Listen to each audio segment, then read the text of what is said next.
안녕하십니까, 오홍봉사입니다. 오늘은 먼저 시간에 이어서 제 조직신학 제 6편 교회론과 은혜의 방편 두 번째 시간인 은혜의 방편에 대해서 이렇게 나가도록 하겠습니다.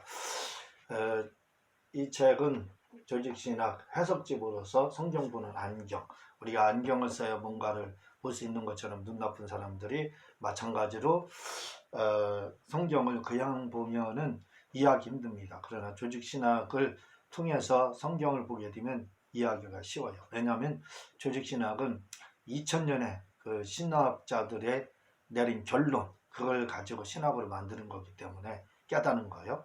그래서 그걸 만든 거기 때문에 정의가 다 되어 있습니다. 그래서 여러분들이 보게 되면, 잘 알게 되면 성경 보는데 이해가 쉽게 돼요. 그래서 조직신학은 복잡한 것 같지만 6단락으로 되어 있습니다. 제 1단락은 서론, 종교, 계시, 성경에 대해서 이렇게 되어 있고, 신론에는 두 번째 단락이 신론인데, 신론에는 존재와 사역 이렇게 되어 있어요. 하나님이 존재하신다. 어떻게 신적 본질로다. 그리고 존재하시면 이름이 있다. 이거죠. 명칭. 그 다음에 존재하시는데 그러면 성격이 있을 거 아닙니까? 그러니까 성품을 다뤄서 속성. 그리고 삼위일체 중에 한 분이시다. 하나님이시다 이거죠. 그래서 삼위일체 이렇게 존재를 다루시고, 이렇게 존재하시는 하나님께서 하시는 사역이 있을 거 아닙니까? 일이 있을 거 아닙니까? 그 일이 뭐냐고, 작정을 하시고 예정을 하시고 창조하시고 섭리하신다. 이 일을 하신다는 거예요, 하나님께서요. 그런데 여기서 예정 이렇게 나왔죠. 이 예정론이 칼빈의 두 번째 교리인 무조건 선택, 바로 그 예정론이 여기에서 하나님의 사역인 예정론에서 이게 나오게 된 겁니다.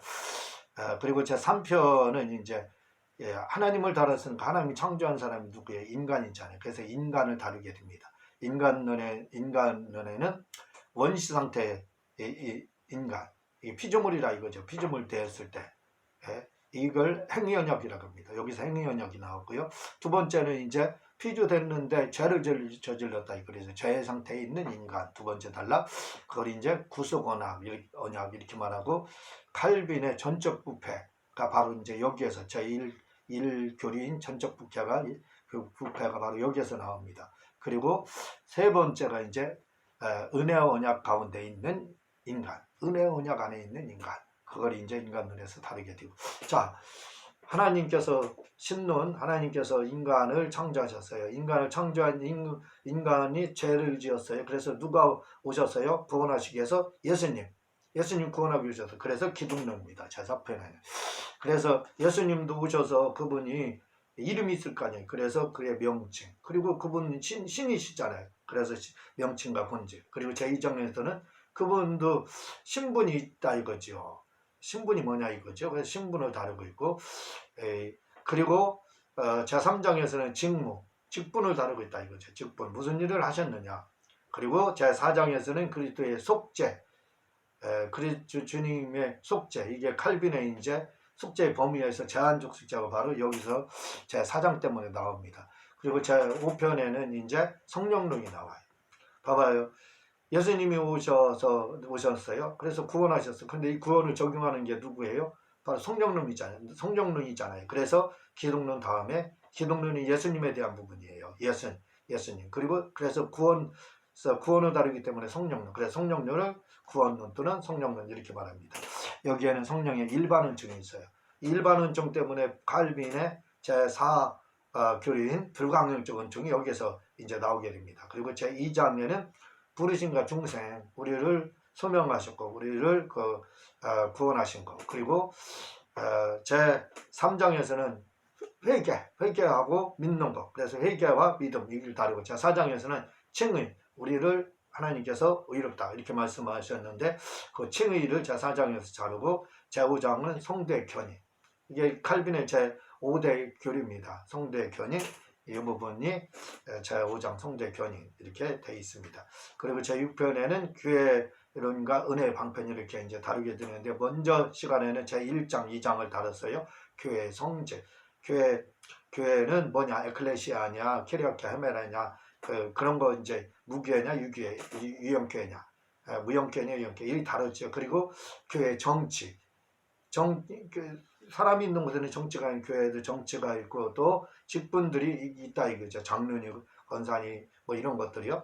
그런 걸 목사니 이런 거 그거 다른 거 교회 정치 권세를 먼저 시간에 다뤘고 오늘은 제3장 은혜의 방편을 이렇게 다르게 되는데 이 은혜의 방편에는 은혜를 뭘 통해서 은혜를 받느냐 이 말입니다. 그리고 거기에는 이제 성례를 다루게 돼요. 성례에는 또 제4장 침례를 다루게 되고 제5장 성찬을 이렇게 다루게 됩니다. 그래서 교회론과 은혜 방편론에는 5장으로 이렇게 교회를 제6단락은 이렇게 되어 있습니다. 지금 은혜 방편 오늘 나갈 부분이 은혜 방편이라고 그랬죠. 은혜 방편이라는 건 뭐냐면 하나님이 성도인 교회죠. 교회 성도들에게 은혜를 베푸는 방법을 말을 하는데 이에는 말씀과 성례가 있다는 것. 어떻게 성도들에게 하나님께서 구원하셨잖아요. 그 교회를 통해서 은혜를 받게 하잖아요. 이 은혜를 그 성도들에게 교회를 통해서 받게 하는데 뭘로 다 은혜를 베푸시냐 이거죠. 그건 뭐 말씀과 성례를 통해서 이렇게 베푼다는 거지요.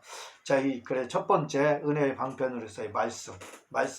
은혜 방편이라는 방법, 은혜를 주시는 방법으로서의 말씀 그 말입니다. 복음이죠. 복음 말씀은 첫 번째 가장 중요한 은혜의 방편인 말씀. 가장 중요한 은혜의 방편은 말씀이라 이거죠.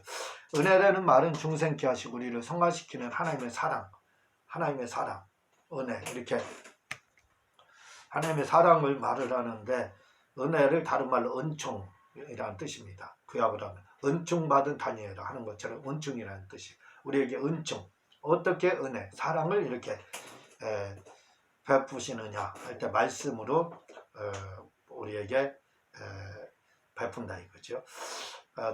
그 가장 중요한 은혜의 방편이 말씀 하나.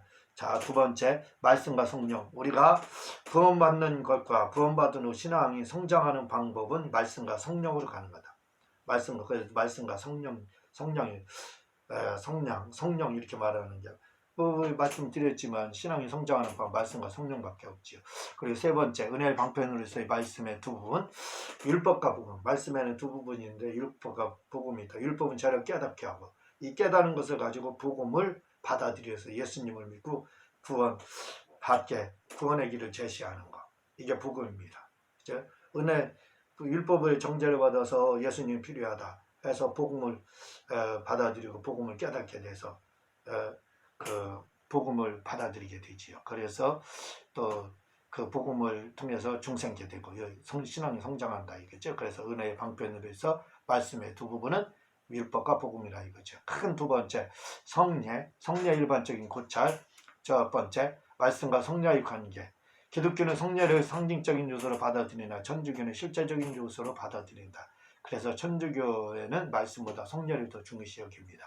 성례라는 말의 두 번째 뜻은 성례라는 말은 성경에 나오는 단어가 아닌 라틴어 샤크라멘툼에서 유래가 됐다. 샤크라멘툼 그 뜻은 서로 소송하고 있는 두 편이 공탁을 맡긴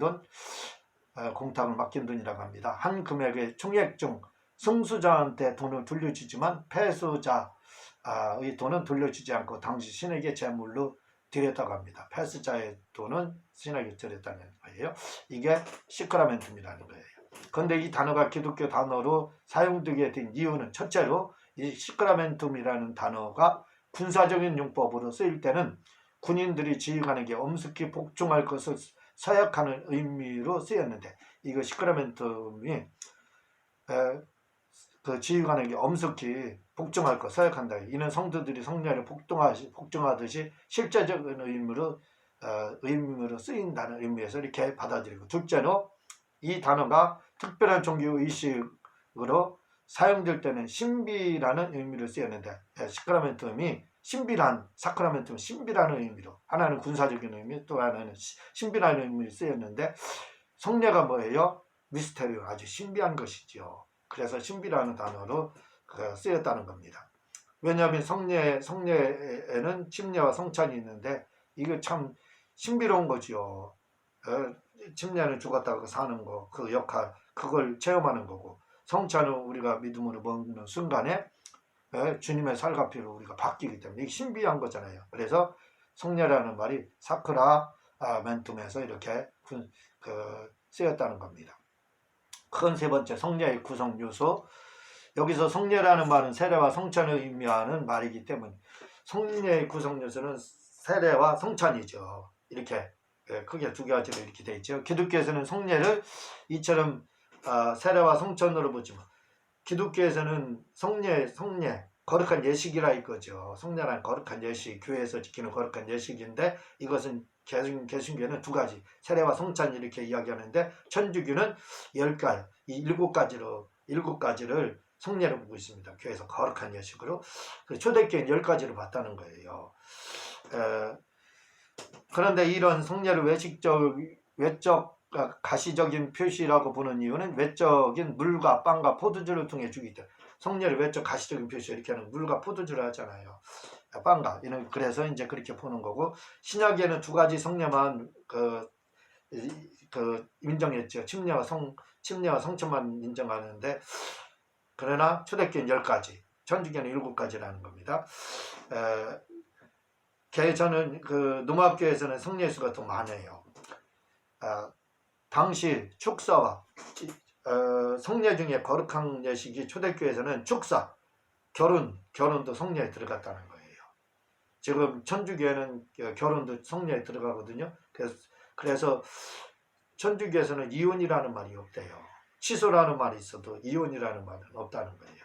거룩한 예식이기 때문에. 기독교도 좀 이혼이라는 말 안 썼으면 좋겠습니다. 봐봐요. 귀신 쫓는 이 축사도 거룩한 예식이라고 하잖아요. 그래서 우리는 축사를 해야 돼요. 왜? 거룩한 예식이기 때문에. 초대교회에서는 성례가 10가지로 지켜졌는데 바로 그 중에 하나가 축사가 들어갔다는 거. 침례와 성찬뿐만 아닙니다. 결혼도 들어가는 거예요. 그걸 우리가 꼭 해야 된다 이거지요. 자, 제 4장 성례에 대한 이제 구체적인 부분이죠. 침례에 대해서 말씀을 드리도록 하겠습니다. 침례는 마태복음 28장 19절 말씀에 의해 예수님이 부활하신 후 제정하신 것입니다. 부활하신 후에 침례를 제정했다 이거죠. 마태복음 28장 19절에 이렇게 되어 있습니다. 그러므로 너희는 가서 모든 족속으로 제자를 삼아 아버지 아들과 성령의 이름으로 세례를 주고 이렇게 이야기해요. 여기에서 시작됐다 이거죠. 침례의 형식은 마태복음 28장 19절을 따르고 있어 성부와 성자와 성령의 이름으로 침례를 주고 있지만 사실은 성부와 성자와 성령의 이름으로 예수의 이름으로 침례를 줘야 합니다. 우리가 성부와 성자와 성령으로 침례를 준다 이거죠. 잘못된 겁니다. 성부와 성자와 성령의 이름이냐 이거죠. 아버지 아들이 이름이 아니잖아요. 저희 아버지는 오원택입니다. 저는 오홍복이고 이름은 따로 있잖아요. 아버지와 아들과 성령의 이름으로 주라고 했지 아버지와 아들과 성령으로 주라고 하지 않았잖아요. 마태복음 28장 19절에 이렇게 되어 있지 않습니까? 아버지와 아들과 성령의 이름으로 세례를 주라고 했잖아요. 그러니까 침례를 줄 때는 아버지와 아들과 성령의 이름, 예수님의 이름으로 이렇게 줘야지 그냥 아버지와 아들과 성령의 이름으로 준다는 건 잘못된 거라 이거죠. 그리고 초대교회에서는 아버지와 아들과 성령의 이름으로 침례를 준 적이 없습니다. 아버지와 아들과 성령의 이름으로 내가 침례를 주느라 이렇게 한 적이 없어요. 아버지와 아들과 성령의 이름, 예수의 이름으로 내가 침례를 주느라 이렇게 해서 줬다는 거예요. 줬습니다. 그래서요. 베드로의 사도행전 2장 38절에 베드로가 이르되 너희가 회개하여 각각 예수 그리스도의 이름으로 세례를 받고 이렇게 돼 있잖아요. 예수 그리스도의 이름으로 세례 침례를 받고 이렇게 돼 있어요. 그리고 사도행전 8장 16절에 이는 아직 한 사람에게도 성령 내리신 일이 없고 오직 주 예수의 이름으로 세례만 받을 뿐이었더라. 봐봐요. 주 예수의 이름으로 세례를 받았다 이렇게 말을 하고 있어요. 사도행전 10장 48절에 보면 명하여 예수 그리스도의 이름으로 세례를 베풀라 하시니 봐봐요. 예수 그리스도의 이름으로 세례를 베풀라 이렇게 나와요. 사도행전 19장 5절에 보면 그들이 듣고 주 예수의 이름으로 세례를 받으니 사도행전 22장 16 이제는 왜 주저하느냐 일어나 주의 이름을 불러 세례를 받고 너희 죄를 씻으라. 봐봐요. 성경이 마태복음 28장 19절에 아버지와 아들과 성령의 이름으로 세례를 주라 침례를 주라 이렇게 했는데 사도행전은 그게 그대로 이루어진 거잖아요. 그 역사서로 가지 않습니까? 사도행전은 그대로 이 말씀 사도행전 28장 19절 그대로 행한 거잖아요. 근데 제자들이 침례를 줄 때 아버지의 아들과 성령의 이름으로 침례를 주느라 해서 준 적이 없어요. 뭐라고요? 아버지의 아들과 성령의 이름 예수 그리스도의 이름으로 침례를 주었다. 받으라. 이렇게 했다 이 말입니다. 사도행전에 그렇게 나오고 있잖아요. 그래서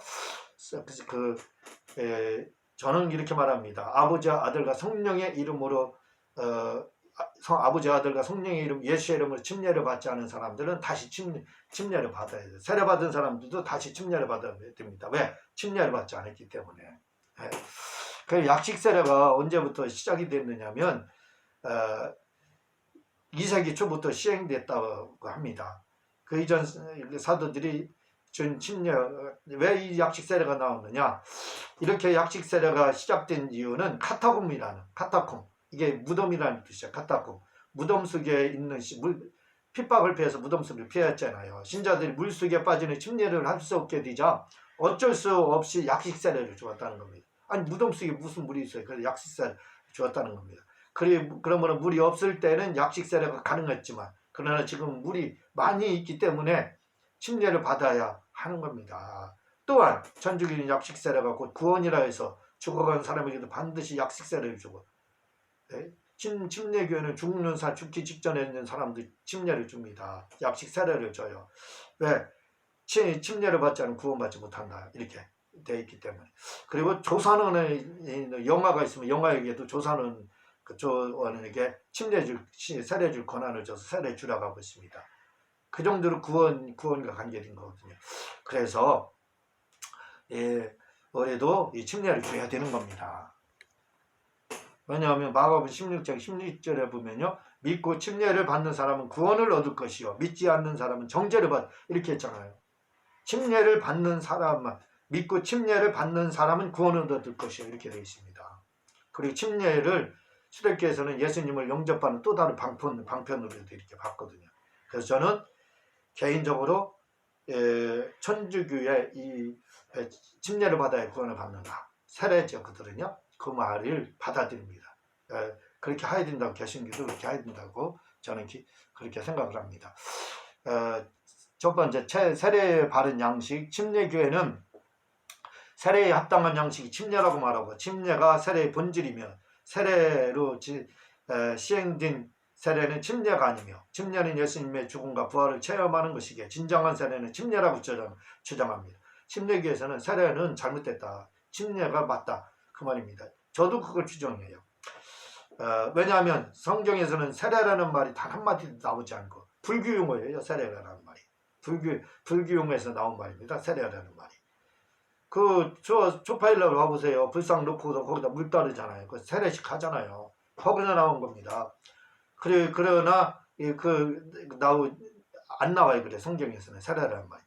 이게 불교 용어거든요. 우리가 그걸 도용한 겁니다. 잘못한 거예요.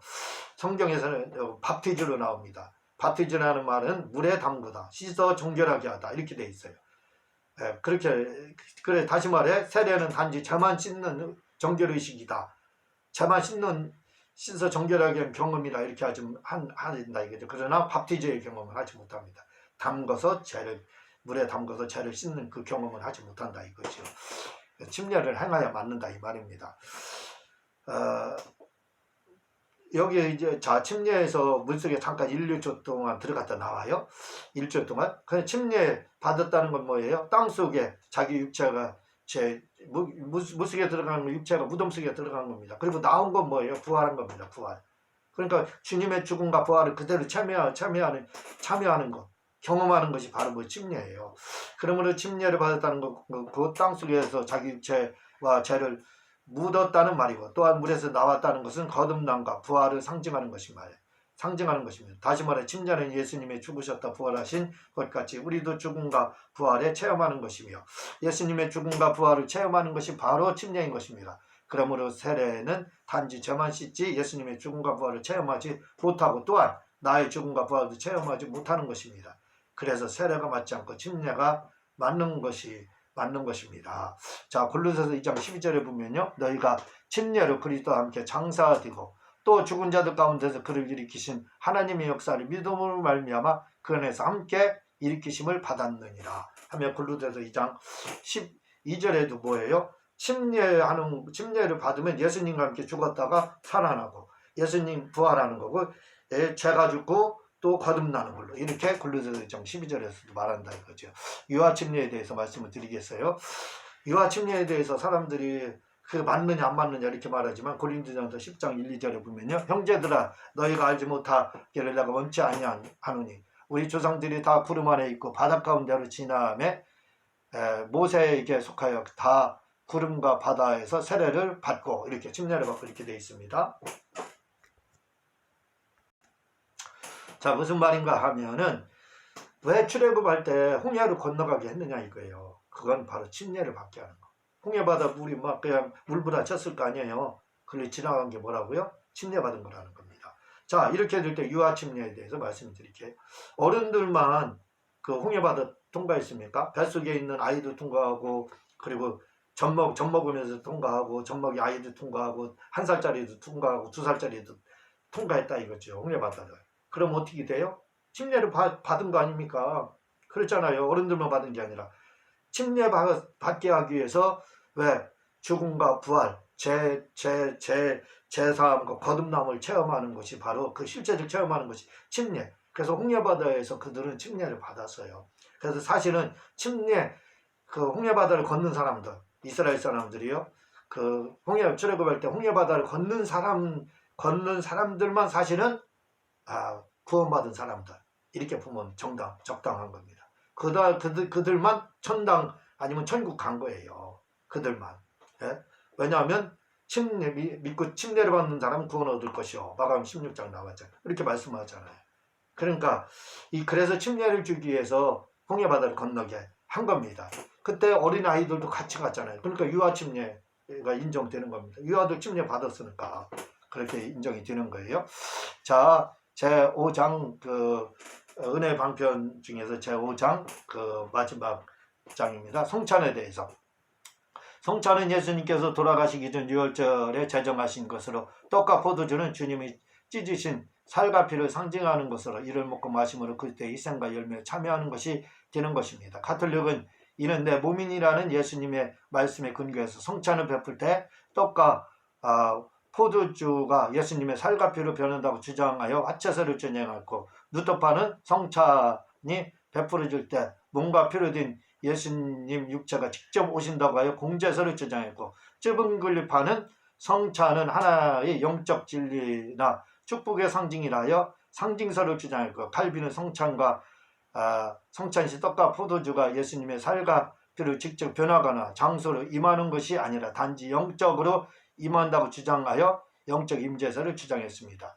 그런데 이 영적 임재설은 결국 쯔붕글리의 상징설과 같다고 보면 됩니다.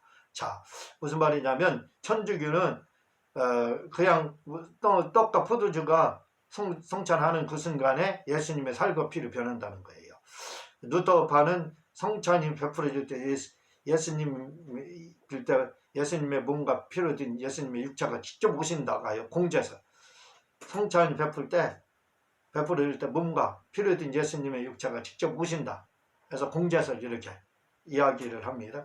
저는 여기서 카톨릭의 화채설이 맞다고 저는 생각을 합니다. 그 이유가 있어요. 왜냐하면 조직신학에서는 표징과 인침으로서의 성찬 부분에서 성례는 하나의 표징, 상징이라 이게 기념이라 하고 있다 이거죠. 근데 이 기념이라는 말입니다. 이 말 때문에요. 즉 성찬은 성도가 예수님의 죽으심과 영적인 생명의 공급과 성도들의 연합을 상징하는 것이라고 하고 있는데 그러나 저는 이처럼 성찬을 기념과 상징으로 보지 않고 천주교가 같이 화채설, 실제적 의미로 이렇게 보고 있습니다. 왜냐하면 요한복음 6장 53절을 보면 예수께서 이르시되 내가 진실로 진실로 너희에게 이르노니 인자의 살을 먹지 아니하고 인자의 피를 마시지 아니하면 너희 속에 생명이 없느니라 하며 우리가 예수님의 살과 피를 먹어야 한다고 하고 있기 때문에 그렇습니다. 그 먹지 않으면 상관없다는 거예요.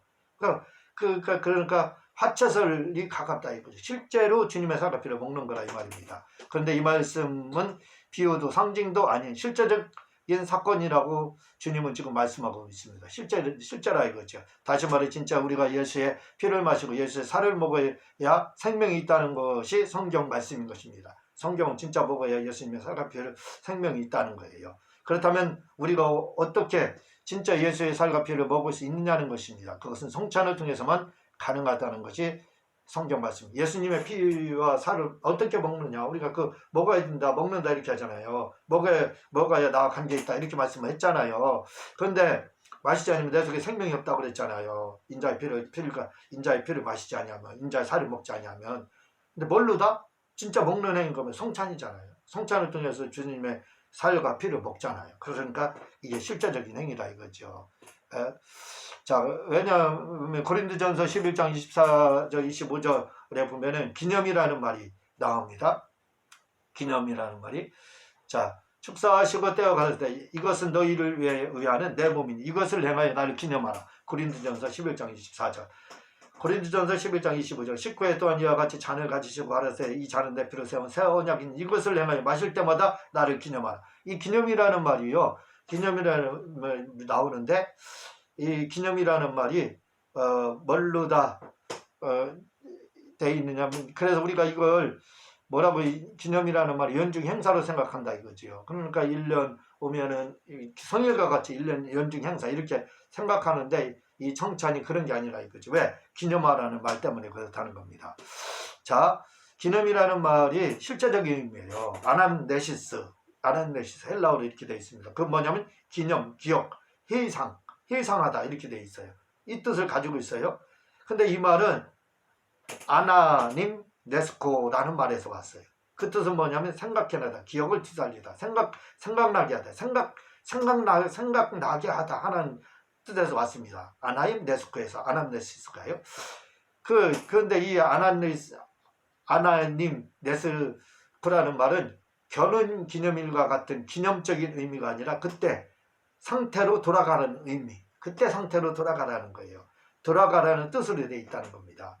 그러므로 이제 우리는 성찬을 대할 때 그래서 단순히 기념일을 생각하지 말고 실제로 주님의 살과 피를 먹는 행위로 보고 성찬을 대하라는 것입니다. 실제적인 의미는 아나네시스, 그때 그 상태를 기억하라는 거예요. 그 상태로 들어가라는 거예요.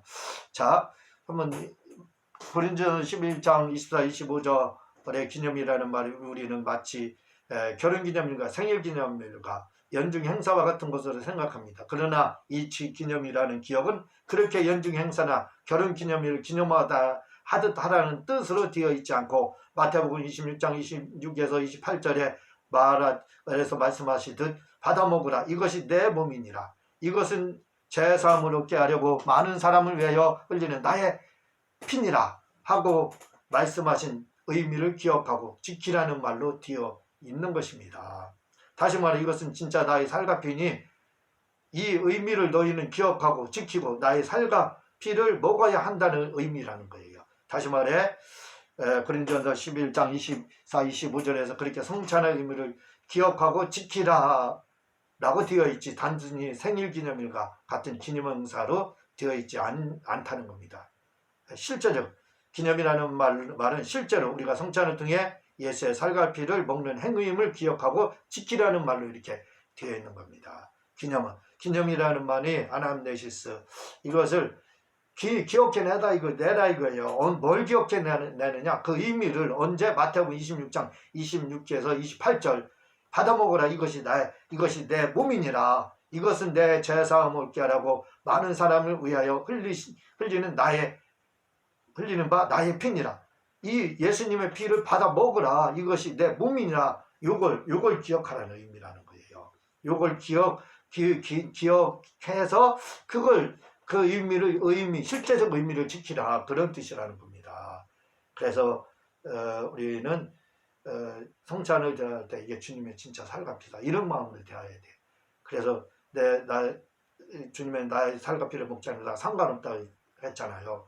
그러니까 그래서 살과 피를 실제적으로 먹는 거 너희 속에 생명이 없다 이렇게 말했잖아요. 내 인자의 피를 마시지 아니하고 인자의 살을 마시지 아니하고 먹지 않으면 너희 속에 생명이 없다 상관없다 이렇게 말씀하고 있잖아요. 그러니까 실제로 먹는 것이 성찬 성찬이라 이거죠. 포도주와 그리고 빵이라 이 말입니다. 실제적 의미라 이거죠. 예수님의 살과 피라 이거죠. 그걸 실제적으로 먹는 행위가 바로 성찬이라는 거예요. 그러니까 그걸 피로 변한다. 그런 화채설에 가깝지만 저는 화채설이라고 하지 않고 그거랑 가까워요. 화채설은 주님의 살과 피로 성찬 순간에 변하는 거잖아요. 그게 아니라 그냥 그 자체가 주님의 살과 피다 이거죠. 저는 실제서 주님의 성찬에서 포도주가 피고 그리고 빵은 진짜 주님의 살이라 이거죠. 그냥 살. 그게 변하는 걸 화채설 천주교지만 그는 천주교적 의미가 강하지요. 그러나 그게 아니라 그냥 주님 말씀대로 이게 주님의 그냥 살이고 주님의 그냥 피입니다. 그걸 그냥 진짜로 먹는 것이 성찬이다 이 말이 실제적 의미라 이거죠.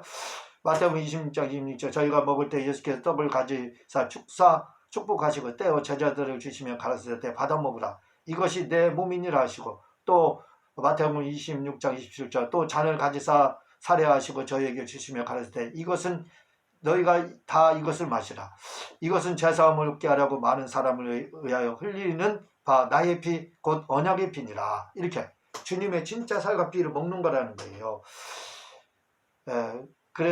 그리고 요한복음 6장 53절 예수께서 이르시되 내가 진실로 진실로 너희에게 이르노니 인자의 살을 먹지 아니하고 인자의 피를 마시지 아니하면 너희 속에 생명이 없느니라 했기 때문에 실제 먹는 게 성찬이라 이거죠. 그리고 고린도전서 11장 24절 축사하시고 떼어 가르치되 이것은 너희를 위하는 내 몸이니 이것을 행하여 나를 기념하라 하시고 식후에 또한 이와 같이 잔을 가지시고 가르치되 이 잔은 내 피로 세운 새 언약이니 이것을 행하여 마실 때마다 나를 기념하라 하셨으니 또 26절 너희가 이 떡을 먹으며 이 잔을 마실 때마다 주의 죽으심을 오실 때까지 전하는 것이니라. 이 고린도전서 11장 27절 그러므로 누구든지 주의 떡이나 잔을 합당치 않게 먹고 마시는 자는 주의 몸과 피를 범하는 죄가 있느니라. 고린도전서 11장 28절 사람이 자기를 살피고 그 외야 이 떡을 먹고 이 잔을 마실지니 29절 주의 몸을 분변치 못하고 먹고 마시는 자는 자기의 죄를 즉 먹고 마시는 것이니라. 30절 이러므로도 이 중에 약한 자와 병든 자가 많고 잠자는 자도 적지 아니하니라. 이렇게 되어 있습니다. 다시 말하면 바울사들은 뭘 말을 하고 있느냐면 실제적 의미로다. 예수님의 살과 피를 실제로 먹는 거다 이거죠. 그걸 의식하지 않고 살피지 않고 이게 먹게 되면 그냥 하나의 떡 먹고 포도주 먹는 것처럼 배부른 그 밥 먹듯이 그렇게 먹게 되면 결국은 뭐냐면 그게 죄를 먹고 마시는 것이 된다는 거예요. 그래서 바울사도 당시에 성찬 잘못 참석해서 약한 자 몸이 약한 사람들 또 병드는 자가 많다는 거예요. 성도들 중에. 그리고 잠자는 자 죽은 자들도 적지 않다는 겁니다. 많이 죽었다는 거예요. 성찬은 실제적 의미로다 우리가 먹고 생각하고 이렇게 먹어야지 그냥 상징적 의미로다 결혼기념일 그런 식으로 그렇게 먹게 되면 결국 뭐예요? 잘못 먹어서 자기 죄를 먹고 마시는 것이 돼서 성찬 한번 잘못 참석해서 몸이 약하고 또 병이 생기고 또 죽을 수도 있다는 겁니다. 그러니까 여러분들 성찬을 그냥 기념일로 결혼기념일 국가 행사일 이렇게 연중기념일 그렇게 생각하면 안 돼요. 실제로 주님의 살과 피를 먹는 거 화채설도 아닙니다. 주님의 진짜 살과 피다. 그걸 내가 먹는 거다. 그 행위다. 그게 성찬이다. 이렇게 하고 먹어야 된다는 거예요. 그렇게 먹기를 바랍니다. 어떤 분은 이 성찬을 그렇게 먹어서 병에서 막 치료받은 경우도 많이 있습니다. 이렇게 성찬을 그렇게 먹어서 병에서 치료받기를 주님의 이름으로 부탁드립니다. 감사합니다.